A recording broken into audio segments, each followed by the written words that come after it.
অঙ্কুশ টলিউডের বর্তমানের অধিকাংশ অভিনেত্রীদের সঙ্গেই কাজ করেছেন। তালিকা থেকে বাদ পড়েনি মিমি চক্রবর্তীর নামও। ঝড়ের গতিতে ভাইরাল হয় তাঁর সোশ্যাল মিডিয়ার প্রতিটা পোস্ট। অঙ্কুশ বরাবরই সোশ্যাল মিডিয়ায় সক্রিয়। মাঝে মধ্যে তাঁরা করা পোস্ট মুহূর্তে সকলের নজর কাড়ে। কেবল ছবিই নয়, ক্যাপশনেও মাঝে মধ্যে দৃষ্টি আকর্ষণ করে থাকেন অঙ্কুশ।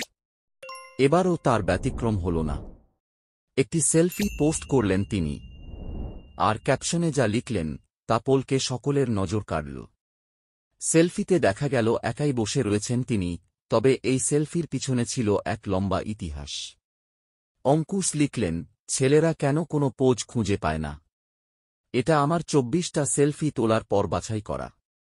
মানে ভাবুন বাকিগুলো কতটা খারাপ ছিল। যাই হোক, সম্মানের ব্যাপার, লাইক দেবেন। অঙ্কুশ টলিউডের বর্তমানের অধিকাংশ অভিনেত্রীদের সঙ্গেই কাজ করেছেন। তালিকা থেকে বাদ পড়েনি মিমি চক্রবর্তীর নামও। তিনি বারে বারে জানিয়েছিলেন তাঁর সঙ্গে মিমির সম্পর্ক ঠিক কতটা মজবুত। আর বন্ধুত্বের অন্যতম সংজ্ঞাই হল একে অন্যের পাশে থাকা। আবার সময় সুযোগ বুঝে বন্ধুর পিছনে লাগাও তালিকা থেকে বাদ পড়ে না। এক্ষেত্রে ঠিক তেমনটাই হল।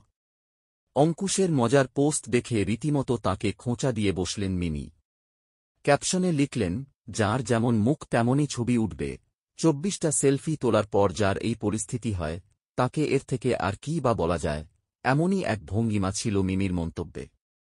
যদিও তাঁদের এই প্রকাশ্যে খুনসুটির সম্পর্ক দেখে বেজায় মজা পেল নেট দুনিয়া। কেউ কেউ আবার প্রশ্ন করে বসলেন, কবে আবার এই জুটিকে একসঙ্গে দেখা যাবে?